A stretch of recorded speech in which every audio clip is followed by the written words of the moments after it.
چنانچہ انسان کے جسم میں 12 اعضاء ہیں جو گناہ کرتے ہیں. 2 ہاتھ، 2 پاؤں، 4 ہو گئے. 2 آنکھیں اور 2 کان.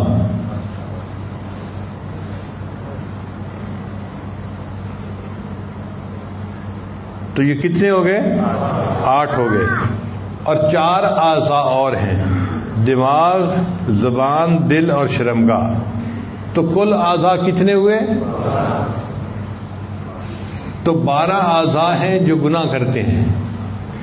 اور اگر ہم کلمہ طیبہ کو دیکھیں تو لا الہ الا اللہ کے 12 حروف بنتے ہیں.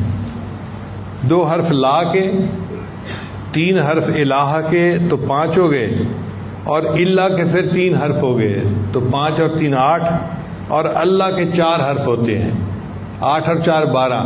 تو 12 حروف لا الہ الا اللہ کے اور 12 اعضاء ہیں جو گناہ کرتے ہیں. لہذا جو بندہ لا الہ الا اللہ کی کثرت کرے گا، اللہ 12 اعضاء سے کیے ہوئے گناہوں کو معاف فرما دے گا. بعض علماء نے لکھا کہ نہیں، سال کے 12 مہینے ہوتے ہیں، لہذا جو بندہ لا الہ الا اللہ کا ذکر کثرت کے ساتھ کرتا ہے، اللہ تعالیٰ پورے سال میں کیے ہوئے گناہوں کو معاف فرما دیتے ہیں. بعض علماء نے لکھا کہ جہنم کے 7 دروازے ہیں، لہا 7 ابواب قرآن مجید میں ہے.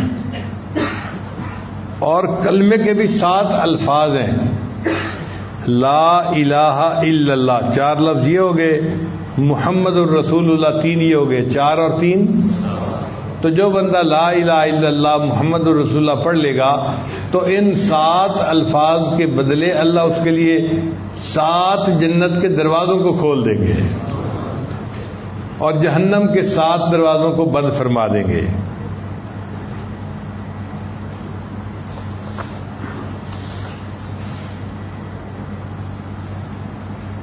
اس کلمے کے 2 حصے ہیں.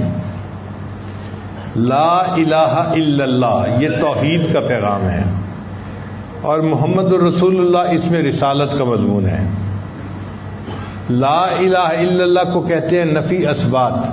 نفی کہتے ہیں انکار کرنے کو، اور اثبات کہتے ہیں تصدیق کرنے کو، مان لینے کو. تو نفی اثبات کیوں کہتے ہیں؟ کہ لا الہ نفی ہے اور الا اللہ اثبات ہے، تو لا الہ الا اللہ نفی اثبات بن گیا.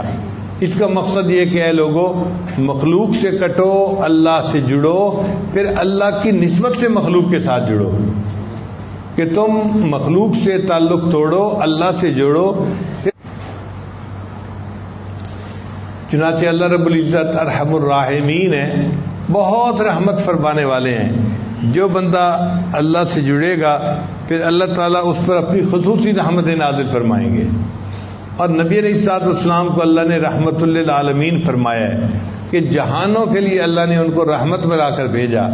اسی کو کسی شاعر نے کہا، خدایا تو کریمی و رسول تو کریم. اے اللہ آپ تو کریم ہیں اور آپ کے رسول بھی کریم ہیں. صد شکر کے ہستیم میانے 2 کریم.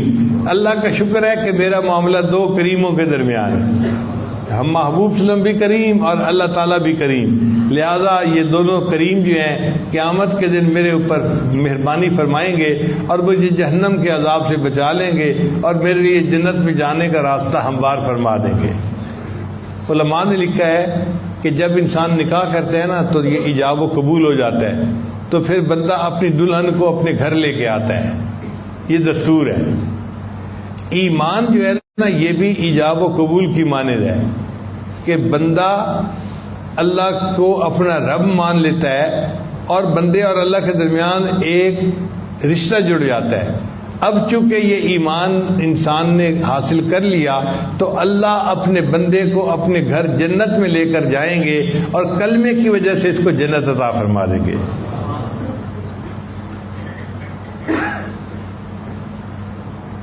اللہ تعالیٰ بہت کریم ہے، بندے کے گناہوں کو معاف کرنے والے ہیں. میاں محمد بخش رحمۃ اللہ فرماتے ہیں، ایک گناہ میرا ماں پہ ویکھے تے دیوین دیس نکالا. کہ ماں باپ میرے ایک گناہ کو دیکھتے ہیں تو گھر سے ہی نکال دیتے ہیں بندے کو کہ تو نے یہ گناہ کیوں کیا. ایک گناہ میرا ماں پہ ویکھن تے دیوین دیس نکالا تے لکھ گناہ میرا اللہ ویکھے تے او پردے پاون والا، اور لاکھ گناہ میرا اللہ دیکھتا ہے اور اللہ بندے کے گناہوں پہ پھر پردے ڈال دیتا ہے۔ وہ کتنا کریم پروردگار ہے۔ یہ ویکھاں اپنے عملاں والے تے کچھ نہیں میرے پلے، یہ ویکھاں اپنے عملاں والے تے کچھ نہیں میرے پلے، یہ ویکھا تیری رحمت والے تے بلے بلے بلے۔ اے اللہ اگر آپ کی رحمت کی طرف دیکھیں تو پھر اس رحمت کا تو کوئی کنارہ ہی نہیں، اس رحمت کا تو کوئی ٹھکانہ ہی نہیں، اور قیامت کے دن اللہ اپنی بھرپور رحمت کا اظہار فرمائیں گے۔ وَكَانَ بِالْمُؤْمِنِينَ رَحِيمًا، قرآن مجید میں اللہ فرماتے ہیں اللہ تعالیٰ قیامت کے دن پوری رحمت کے ساتھ بندوں پر توجہ فرمائیں گے اور ان کے گناہوں کو معاف فرما دیں گے۔ اس لیے ایک بزرگ فرماتے تھے مولا جتنی بڑی تیری ذات اتنی بڑی میری آس، مولا جتنی بڑی تیری ذات اتنی بڑی میری امید بھی تو اس سے اتنی ہی بڑی ہے کہ تم مہربانی فرما دے گا اور گناہوں کو معاف فرما دے گا۔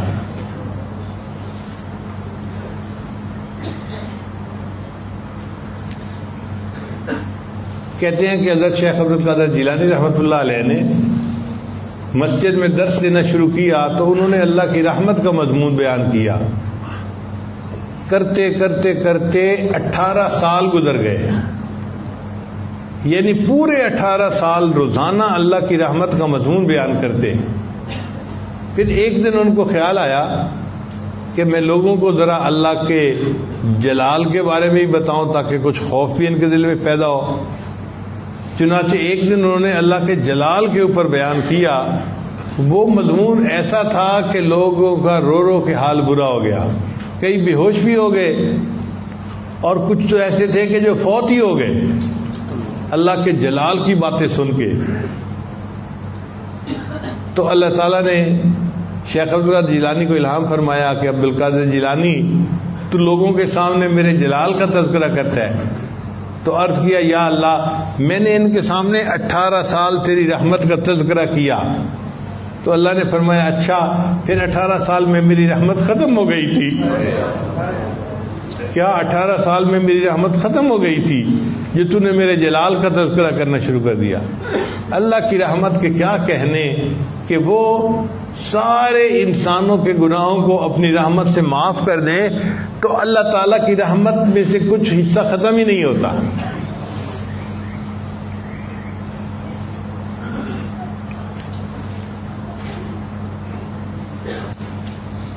نبی علیہ السلام نے کیلولہ فرمایا، کیلولہ کہتے ہیں دوپہر کے وقت جو تھوڑی دیر کے لیے انسان لیٹتا ہے،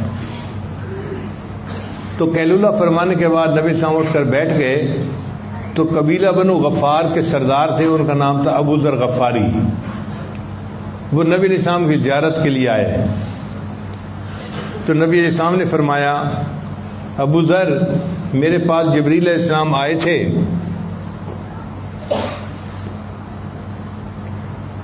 اور انہوں نے مجھے یہ بتلایا کہ جو شخص لا الہ الا اللہ محمد رسول اللہ پڑھے گا پھر اسی عقیدے پر وہ زندہ رہے گا حتیٰ کہ اس کو موت آ جائے گی تو اللہ تعالیٰ اس کلمہ پڑھنے کی وجہ سے اس کو جنت عطا فرما دیں گے۔ تو ابو ذر نے پوچھا اے اللہ کے نبی صلی اللہ علیہ وسلم اگرچہ اس نے زنا کیا ہو اور چوری کی ہو؟ تو نبی صاحب نے فرمایا ہاں اگرچہ اس نے زنا کیا ہو یا چوری کی ہو، اگر کلمے پر پکا رہا اللہ اس کو جنت عطا فرمائیں گے۔ انہوں نے دوسری دفعہ پوچھا، تیسری دفعہ پوچھا، چوتھی دفعہ پوچھا اے اللہ کے نبی صلی اللہ علیہ وسلم اگرچہ اس نے زنا کیا اور چوری کی ہوگی پھر بھی جنت میں جائے گا؟ تو چوتھی بار نبی صاحب نے فرمایا ہاں وہ کلمہ پڑھنے کی وجہ سے جنت میں جائے گا اگرچہ ابو ذر کی ناک آلود ہوتی رہے، قیامت کے دن جنت عطا فرمائیں گے اور اس کے سب گناہوں کو معاف فرما دیں گے۔ شاہ اسماعیل شہید رحمۃ اللہ علیہ نے تقویۃ الایمان میں لکھا ہے دنیا میں بڑے بڑے گناہگار گزرے ہیں، مثلاً فرعون، حامان، نمرود اور شیطان۔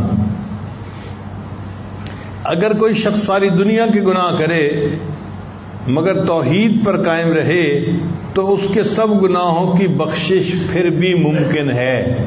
کوئی بندہ ساری دنیا کے گناہ کر بیٹھے مگر توحید کے اوپر پکا رہے کہ اللہ کے ساتھ کسی کو شریک نہ کرتا ہو تو اللہ اس کے اتنے گناہوں کو بھی معاف فرما دیں گے. حضرت مجدد ثانی رحمۃ اللہ اپنے مکتوبات پہ لکھتے ہیں اگر ایک دفعہ کلمہ پڑھنے پر اللہ تعالیٰ تمام عالم کے گناہوں کو معاف کر دیں تو بھی گنجائش رکھتا ہے. ایک دفعہ کلمہ پڑھنے پر، یعنی اگر کسی بندے نے ایک دفعہ کلمہ پڑھا لا الہ الا اللہ محمد الرسول اللہ، تو ایک دفعہ کلمہ پڑھنے پر اللہ تعالیٰ ساری مخلوق کے سب گناہوں کو معاف کر دیں تو بھی گنجائش رکھتا ہے. آپ سوچئے یہ کلمہ اللہ کے ہاں کتنا پسندیدہ ہے. ایک دفعہ کلمہ پڑھنے پر اگر اللہ تعالیٰ چاہیں تو ساری مخلوق کے سارے گناہوں کو معاف فرما سکتے ہیں. تو بھئی ہمیں تو چاہیے کہ ہمیں جو ٹائم بھی ملے ہم تنہائی میں بیٹھ کے لا الہ الا اللہ لا الہ الا اللہ اس کی ضربیں لگایا کریں تاکہ اس کے بدلے اللہ ہمارے گناہوں کو معاف فرما دے اور ہمیں بھی اپنے مقبول بندوں کی فہرست میں شامل فرمائے.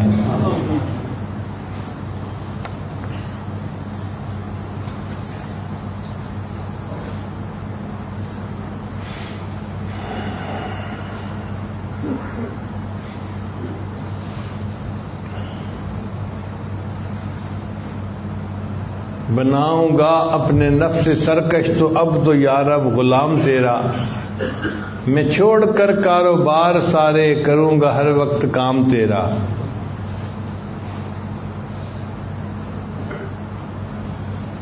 کیا کروں گا بس اب الہی ذکر ہی صبح و شام تیرا.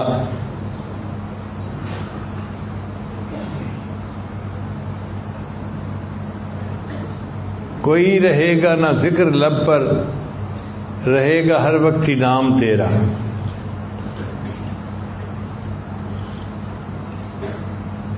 بتان دل بر تو سینکڑوں ہیں مگر کوئی با وفا نہیں ہے. بتان دل بر تو سینکڑوں ہیں مگر کوئی با وفا نہیں ہے. ودود اور لائق محبت فقط ہے تو دوسرا نہیں ہے. کوئی تیرے ذکر کے برابر مزے کی شے اے خدا نہیں ہے. مزے کی چیزیں تو ہیں ہزاروں کسی میں ایسا مزہ نہیں ہے. اب تو رہے گا تادم آخر ورد زباں اے میرے الہ لا الہ الا اللہ لا الہ الا اللہ. رہا میں دن رات غفلتوں میں ابس یوں ہی زندگی گزاری. کیا نہ کچھ کام آخرت کا کٹی گناہوں میں عمر ساری. بہت دنوں میں نے سرکشی کی مگر ہے اب سخت شرم ساری. میں سر جھکاتا ہوں میرے مولا میں توبہ کرتا ہوں میرے باری. کروں گا ہر وقت ہے میرے باری اللہ اللہ اللہ اللہ. تو انسان ہر وقت لا الہ الا اللہ کا ذکر کرتا رہے تاکہ اللہ رب العزت راضی ہو جائیں اور اللہ ہمارے سب گناہوں کو معاف فرما دے. دعا ہے اس محفل کے ختم ہونے سے پہلے پہلے اللہ ہم پر رحمت کی ایک نظر فرما دے اور جتنے ہمارے گناہ ہیں اللہ سب کو معاف فرما دے بلکہ سب کو نیکیوں میں تبدیل فرما دے. اللہ کے لیے یہ کام کوئی مشکل نہیں.